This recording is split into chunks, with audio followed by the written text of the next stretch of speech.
All right, so we just finished our unit of class on the problem of obedience. And with this new unit of class, Unit 7, we're starting our path toward a discussion of the problem of disobedience. That's the theme of Unit 8. And in particular, we're preparing for the topic of civil disobedience. This was a tactic of political rebellion used frequently throughout the first half of the civil rights movement in the 1960s. And so this current unit of class, entitled Ethically Relevant Histories, will address the historical context of the civil rights movement, in particular, the history of the Jim Crow South. Jim Crow refers to the 90-year rule of organized white supremacy in the American South. So from the late 1870s to the late 1960s, racist laws and social customs controlled Black existence, deprived Blacks of their civil rights and their political freedoms, and restricted social contact between Blacks and whites. In essence, the Jim Crow South and the post-Civil War South reestablished the white supremacist social hierarchy that had been first introduced with Black chattel slavery. And this is perhaps the most important point. By reestablishing the structural racism, but in a different form, the Jim Crow social order both transformed and also preserved the system of white supremacy in the United States. So through informal laws and informal customs, Jim Crow maintained a hierarchy of human dignity and human value and normalized the dehumanization of Blacks in the consciousness of white people, and often normalized the dehumanization of Blacks in the self-consciousness of Black people too.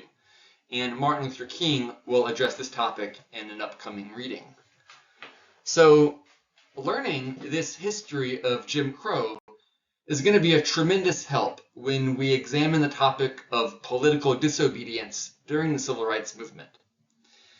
Because this period of Black rebellion in American history is going to raise very serious philosophical and ethical topics for us to address.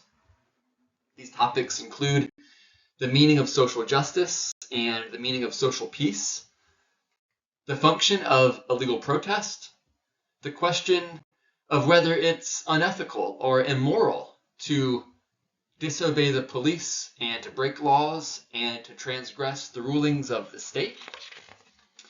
And of course, the civil rights movement raises very serious questions about the centrality of racism to a number of American institutions, including the institution of police. Now, obviously, that topic is as controversial as any other in the tradition of applied ethics, as controversial as the topic of abortion. But it demands careful consideration nonetheless. And in fact, every single one of these topics are taken up by Martin Luther King Jr. in his letter from a Birmingham jail, which is that reading that we're going to be examining the next unit of class. So to trace the origins of Jim Crow segregation, we have to go back to the end of the Civil War. Some 4 million enslaved people had gained their freedom, but these freedmen, as they were called, were living in desperate poverty. Many Blacks were forced into the system of sharecropping, which was little better than slavery.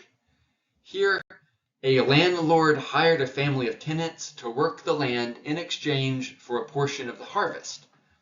And this system kept the Black sharecroppers in a state of constant debt and servitude to the landlord.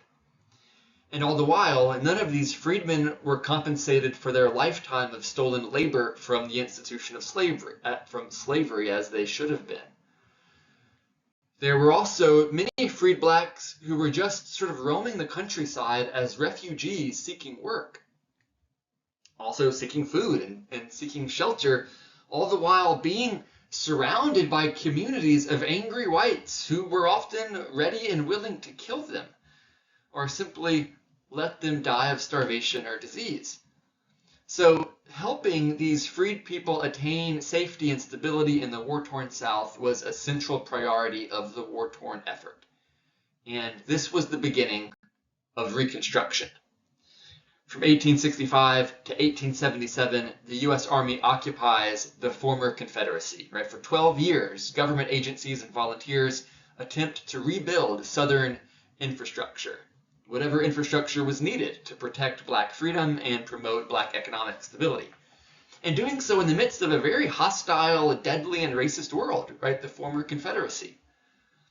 Now, most Reconstruction programs were implemented through this organization called the Freedmen's Bureau. The Bureau was under the control of the U.S. Army and was established to aid former slaves. They provided food, clothing, legal assistance. They built homes and hospitals and implemented voting protections for freed Blacks. They reconnected Black families who had been separated during slavery or during the war. And where they had the most success, the Freedmen's Bureau built thousands of schools across the former Confederacy for Black children. But, of course, in reaction to Reconstruction, we have the birth of the Ku Klux Klan, which sought to terrorize freed Blacks and intimidate them into submission. The Klan struggled to overthrow Reconstruction-era governments through violence and insurrection, and they tried to reestablish the economic and political dominance of whites. And the Klan, frankly, was very successful in this, destabilizing many Reconstruction efforts. At the same time, a coalition of abolitionist Republicans had come to congressional power, and they passed the 14th and 15th Amendments and passed the first Civil Rights Acts. The 1866 Civil Rights Act declared that all persons born in the United States were now citizens without regard to race, color, or previous condition. And this reversed the 1857 Dred Scott Supreme Court ruling, which had held that Blacks, freed or slave, were not actually citizens of the United States, and therefore they had no standing to sue for their freedom in federal courts. So, however, for all that it achieved, and despite the fact that the U.S. Army was occupying the South, the Reconstruction era proved to be a failure. It did not ultimately protect Black emancipation, nor provide a solid basis to expand Black freedom in the future. And then a deal with Congress was made that allowed Rutherford B. Hayes to become the next president, but only on the condition that his administration put an end to Reconstruction, which is what Hayes does. And the last troops are withdrawn from the South in 1877. Now, there are many reasons for Reconstruction's failure.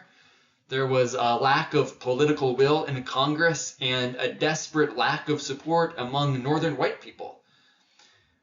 People who never really cared about Black equality so much as they cared about ending the Civil War and getting rid of the institution of slavery so that they wouldn't have to compete with slave labor for the industrial jobs. But those are two very different things than actually caring about achieving equality between whites and Black folks. But the leading factors for Reconstruction's failure are most likely KKK terror against the Reconstruction projects and the implementation of the Black Codes by Southern states. Now, we've reviewed the Black Codes already. These were the racist laws passed during Reconstruction which criminalized the Black existence and placed huge numbers of freedmen under state control. A Black person could receive a lifetime prison sentence for the crime of being a vagrant, someone who didn't have a job, as though there were jobs there for all the folks who were just emancipated from slavery.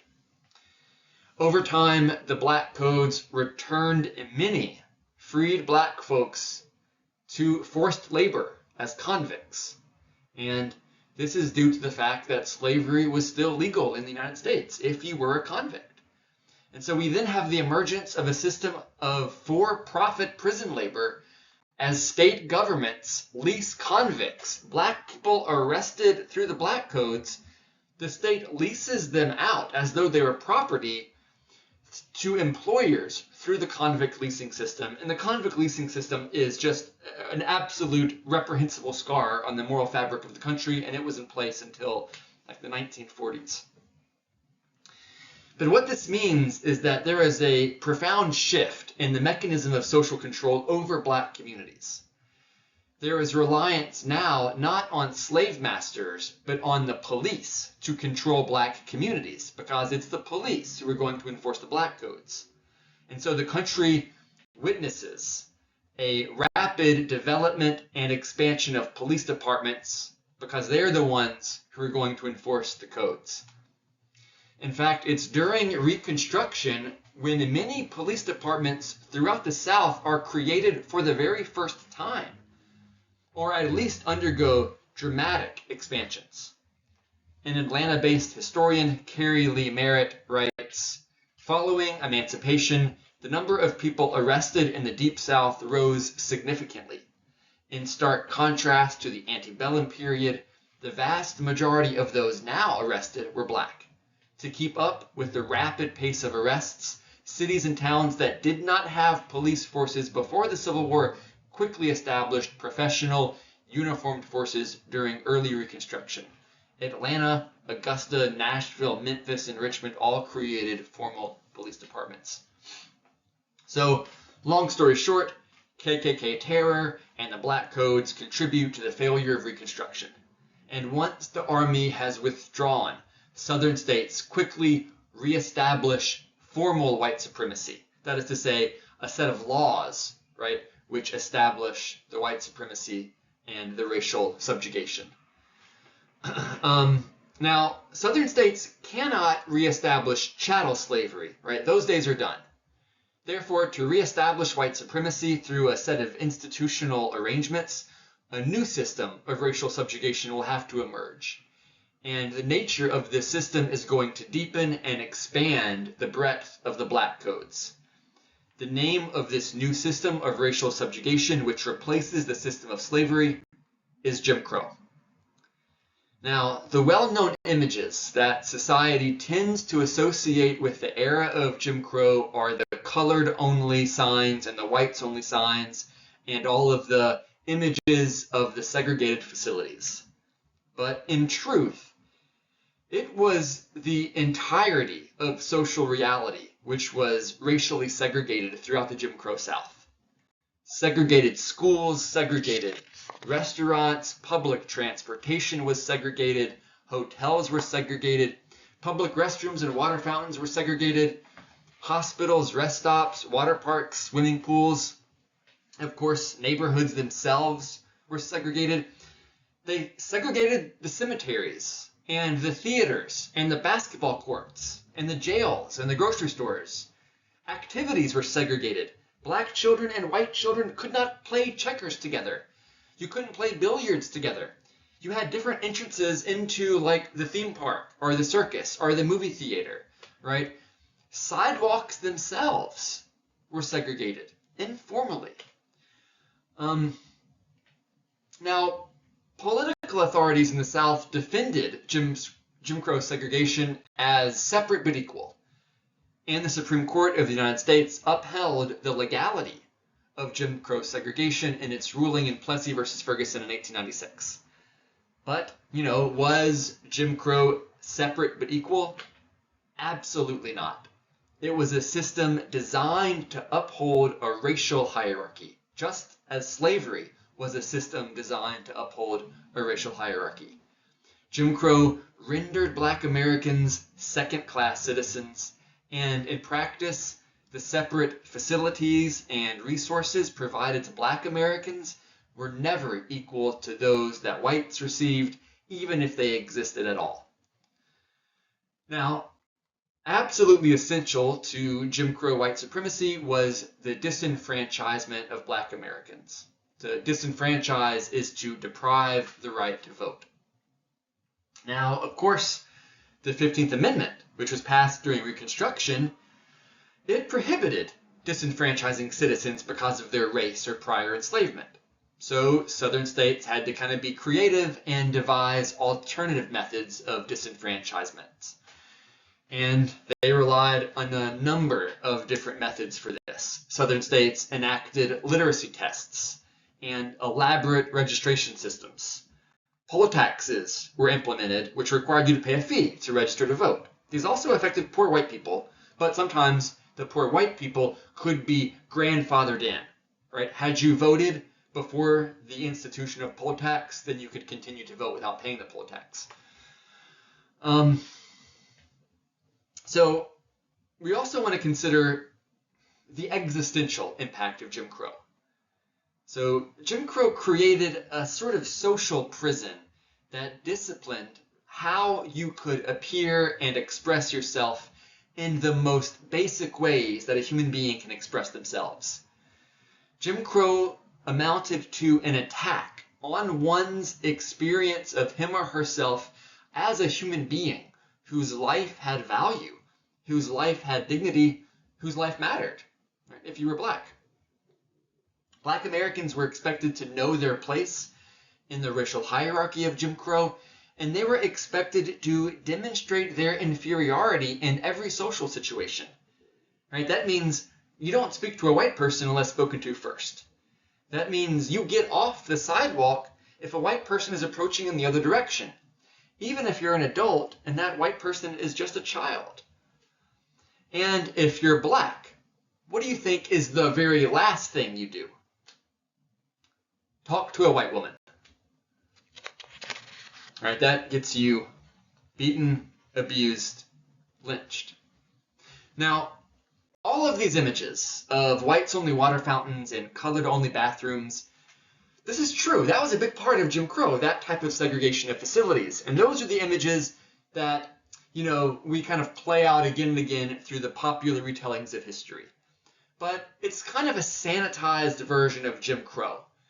Those images don't come close to conveying the reality of the situation, and they lead us to believe that the civil rights movement was simply about increasing opportunities for interracial mixing. So yes, Jim Crow was this system of public and racial segregation, but it was far, far more than that. Jim Crow was a system of non-white humiliation, where every social interaction was regulated by a set of rules and customs that degraded black life and sought to demonstrate that black life was valued less than white life. Okay, so how was the social order enforced and maintained? By that I mean, who enforced the white supremacist social order? The police did. And we cannot tiptoe around this issue, even if it makes you uncomfortable. Segregation was codified into the laws. The police enforced the laws. We simply cannot understand Jim Crow without discussing the essential role of the police in both maintaining and perpetuating this system. Jim Crow, this racist prison of social control that locked you out of political rights and basic human dignity, that social prison had its guards, and those guards were the police. They were the first and the last line of defense for the Jim Crow social order. They were the first line of defense insofar as they were the ones who were called to kick you out of Roy's Whites Only Diner if you were black and wanted to get some lunch.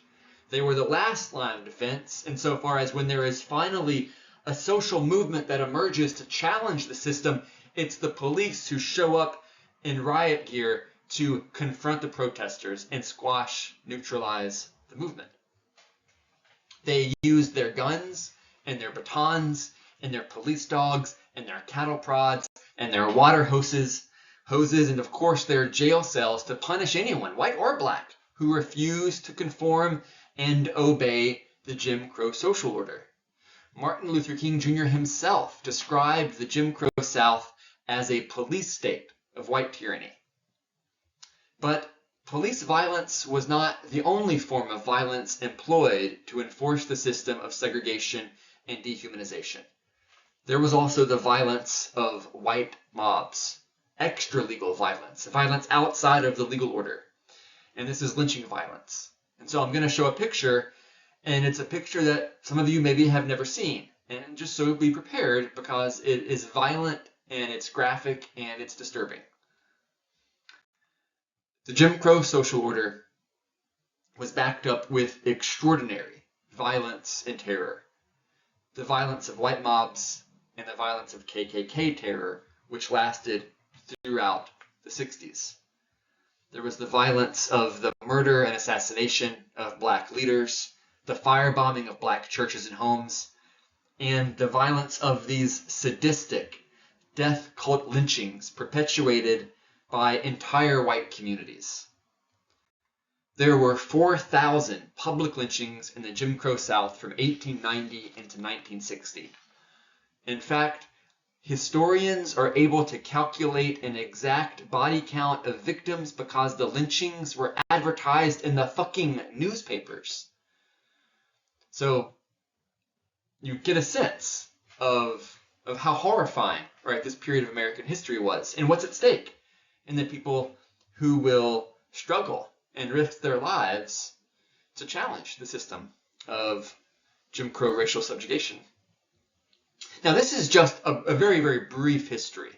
I encourage you to take a class with David Cochran, who teaches African American history and also just American history at John A. Logan, to just get an even deeper dive into this history. But based on this, we can formulate a sort of definition of the Jim Crow South. From the end of Reconstruction until the 1960s, Jim Crow was a comprehensive regime of formal white supremacy and non-white humiliation in the U.S. South, in which segregation laws, social customs, and daily practices defined the status of black Americans within a racial and racist hierarchy, a system of social control, economic disadvantage, and black dehumanization maintained through police violence, routine terror, and the sadistic lynchings of blacks who were perceived as transgressing the racial hierarchy. Now, the doctrine of separate but equal was eventually overturned by a series of Supreme Court decisions, and this begins with Brown versus the Board of Education in 1954. But reversing segregation laws in the United States was a long process that lasted throughout much of the 1950s, 1960s, and 1970s. But despite the Supreme Court rulings, the actual on-the-ground dismantling of Jim Crow came out as a result of massive revolt and unrest, not legal decisions. In fact, as King will write, lots and lots of cities did not obey the Supreme Court rulings, which had just ruled that segregation was unconstitutional. What got it dismantled was a social movement, the civil rights movement, the Black freedom struggle. By the middle of the 1960s, African Americans had risen up in an unprecedented movement of mass protest and agitation. A continuation of the Black freedom movement, which was a movement that began as early as the slave ships first left the shores of Africa. And in the 1960s, the Black freedom movement faced extraordinary resistance and backlash from the majority of white people. The majority of white people withheld their solidarity from black folks taking to the streets. Black folks were assassinated. Black churches and black homes were firebombed routinely. Black protesters were brutalized by both white mobs and the police. And a 1961 Gallup poll showed that only 61% of people said only 61% of people said they disapproved of what the Freedom Riders were doing. The Freedom Riders were a group of mostly student protesters who would ride throughout the South on the interstate public transportation system, which was desegregated, but yet the Jim Crow South was refusing to obey the rulings that desegregated it, and the Freedom Riders would test those areas in the South. The very nonviolent, peaceful resistance. 61% of Americans disapproved of that. And if we were to remove from that black folks, the statistic would be even higher. In 1966, a survey found that 80% of whites said the protests by black folks in the civil rights movement actually hurt the advancement of civil rights. So again, we've got this kind of condition of profound racial ignorance on the part of most white people during this phase of the Black freedom struggle. White America's opposition to the civil rights movement included opposition to some of its most famous leaders. A 1965 Gallup poll asked white Americans whether Martin Luther King Jr. was helping or hurting the cause for civil rights. Only 36% said he was helping. A 1966 survey of Martin Luther King Jr. demonstrated that 63% of Americans gave King a negative score on a scale of -5 to +5. If that poll had been limited to only whites, it's certain that the unfavorable view of King would have risen even more dramatically. The negative view of King only deepened as time went on because he became more radical in his opposition to capitalism and his opposition to the Vietnam War. So I want to close by considering the image on the front of the cover of this booklet. Demonstrators are protesting here in Memphis. It's a strike, and they're holding these signs that say, "I am a man." So I want us to think about what that means. What do they mean when they proclaim, "I am a man"? Do you think they mean, "I am a male"? Well, no, of course not. What they're saying is, we are people. Black people are human beings. That's what they mean. And we deserve to be treated as human beings. Okay, we might say, well, then are black people saying that only black people are people? Is that what they mean? Well, no, of course not, right? That's not what they mean. So imagine how insanely ignorant it would be if counter-protesters showed up to this protest, and they showed up with their own slogans and their own signs, and they said, "No, no, no, we are all people." I mean, what on earth would we say to these counter-protesters? I mean, yes, we are all people, but the civil rights demonstrators never argued that only black folks were people. That's not what their sign meant.